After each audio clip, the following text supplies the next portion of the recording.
नमस्कार, मैं हूं नीलम तिवारी। आप देख रहे हैं Satyavarta TV news. Satyavarta TV news में आपका स्वागत है। आइए नजर डालते हैं आज के मुख्य समाचार। ये 15 किलोमीटर का सफर ही उनको 3-3 घंटा लग रहा है। कहीं खड्डे में कूद रहे हैं, पटक रहे हैं।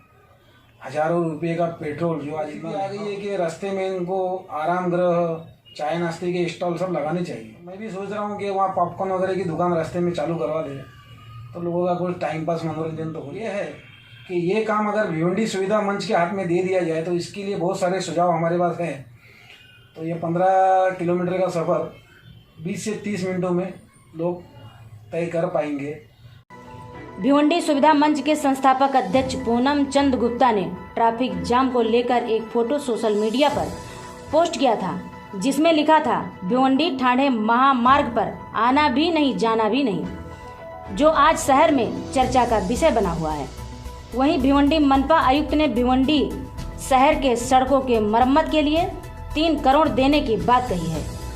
इन विषयों को लेकर हमारे साथ पूनम चंद गुप्ता से चर्चा हुई तो उन्होंने जानकारी देते हुए क्या कहा, आइए देखते हैं इस खबर में।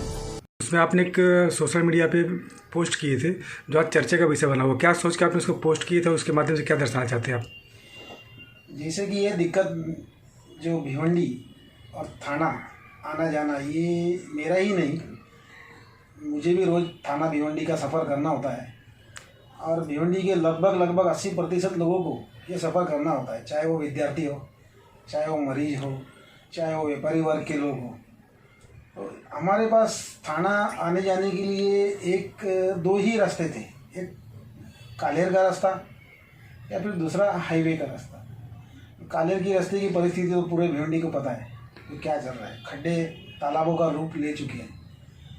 एक ही मार्ग बचा था जो हाईवे का मार्ग, जहाँ से लोगों को बहुत आसानी होती थी। उस मार्ग पर भी टोल नाके के आगे इतने खड्डे हो चुके हैं और इस मार्ग को 8 लाइन का बनाने के लिए 2019 में जो भारतीय जनता पार्टी के नितिन गडकरी जी आए थे, जो अपने बीजेपी के प्रत्याशी को जिताने के लिए बहुत बड़ी सभा ली थी। उस सभा में मैं भी था, अनेक केंद्रीय राज्य मंत्री, केंद्रीय कैबिनेट के मंत्री थे और हमारे आज जो केंद्रीय मंत्री है, सांसद हैं, वो भी वहाँ थे। उन्होंने भी आश्वासन दिया था कि जल्द से जल्द 2 वर्षों के अंदर ये 8 लाइन का काम पूरा हो जाएगा और हम एक बहुत अच्छा सफ़र का अनुभव कर पाएंगे।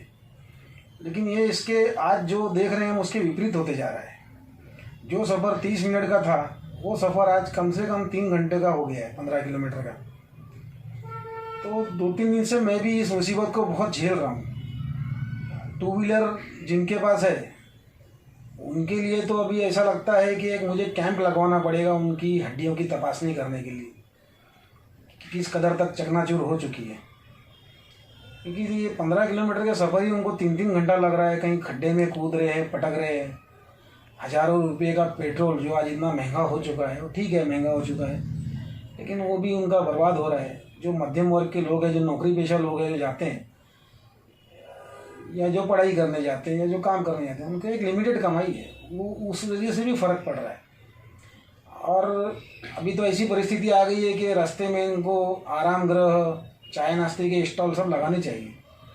क्योंकि एक बार निकलने के बाद वहाँ भूख लगने तक आदमी आगे पार ही नहीं कर पाता 15 किलोमीटर का सफ़र। तो मैं भी सोच रहा हूँ कि वहाँ पॉपकॉर्न वगैरह की दुकान रास्ते में चालू करवा दे तो लोगों का कुछ टाइम पास मनोरंजन तो हो जाए।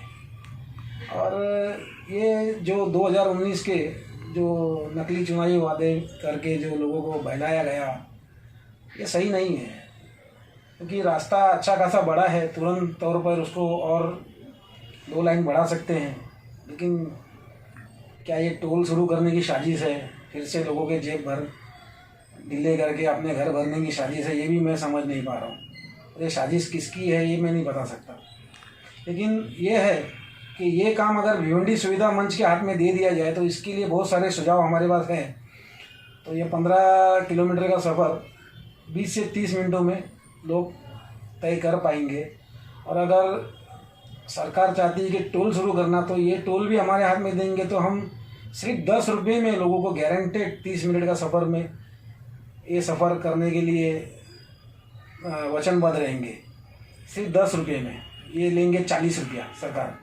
तो इसके लिए कभी आपने प्रशासन को इसकी जानकारी दी है क्या? प्रशासन को जानकारी देने के बाद प्रशासन कोई जानकारी लेता नहीं है और प्रशासन किसी को कोई जवाब देता नहीं है। इसलिए हमको ये माध्यम फेसबुक, सोशल मीडिया या आप जैसे मीडिया का माध्यम पकड़ना पड़ता है, तब कभी जाके उनके कानों पर ये बात जाती है या शायद नहीं जाती है, जिसकी उम्मीद 1% है सिर्फ। तो हम 10 रुपये में, वो भी 10 रुपया किसी भी वाहन वाले का खराब नहीं जाएगा। उसमें भी अगर सरकार महाविकास आघाड़ी है, शिव भोजन के स्टॉल रास्ते में डालने को दे दे तो 10 रुपये में हम उनको शिव भोजन भी करा देंगे, तो वो पैसा भी कहीं नहीं जाएगा। बड़े लोग हैं, कार में आते हैं, वो शिव भोजन नहीं कर सकते तो वो कूपन दूसरे को दे सकते हैं, तो वो उनके बहाने किसी गरीब का भी पेट भरेगा। तो ये भी दो सुझाव है मेरे पास। ये तो हो गई ट्रैफिक की समस्या। भी इसी के साथ साथ देखा जाए भिवंडी शहर में गड्ढों की वजह से यहाँ भी ट्रैफिक जाम हो रही है, रोड की हालत बहुत खस्ता हो चुकी है, जिसके लिए आयुक्त ने 3 करोड़ का सेंक्शन किए हैं।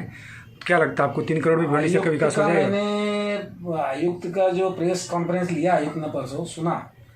अभी आयुक्त किसके बोलने पे और कैसा बयान देते हैं मुझे समझ नहीं आ रहा है, क्योंकि उनके बयान में एक ही चीज़ थी, बारिश बहुत है, बरसात बहुत है। बारिश बहुत हो रही है, अरे आप रोड बनाओ ना यार, बारिश बहुत हो रही है, क्या हो रही है, बारिश तो होती है ना।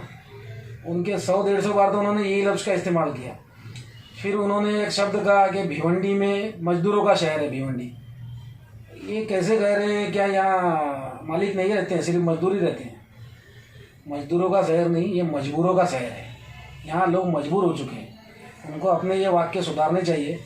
और जो भिवंडी वालों को उन्होंने कहा कि मजदूरों का शहर है, इसके लिए उनको क्षमा मांगनी चाहिए सार्वजनिक तौर पर।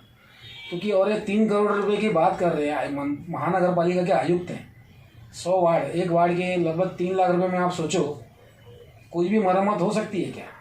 3 करोड़ रुपए में 1.5 करोड़ रुपए तो पहले समझ लो कि भ्रष्टाचार में लग जाता है, बचता क्या है?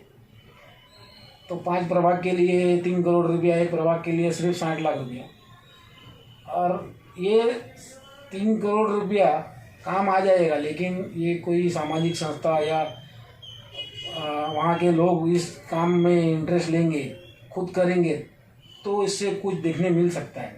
नहीं तो ये 3 करोड़ रुपया इन सब के जेब में ही जाना है, कुछ बचना नहीं है। और 3 करोड़ रुपया एक महानगर पालिका आयुक्त ऐसे प्रेस कॉन्फ्रेंस लेके पूरे शहर के लिए बोलता है। अगर मैं सिर्फ नगर सेवक होता तो मैं अपने वार्ड में खुद के 3 करोड़ रुपये खर्चा कर देता। इसी तरह हर खबर को देखने के लिए हमारे चैनल को लाइक करें, शेयर करें, सब्सक्राइब करें, बेल आइकॉन दबाना ना भूलें। धन्यवाद।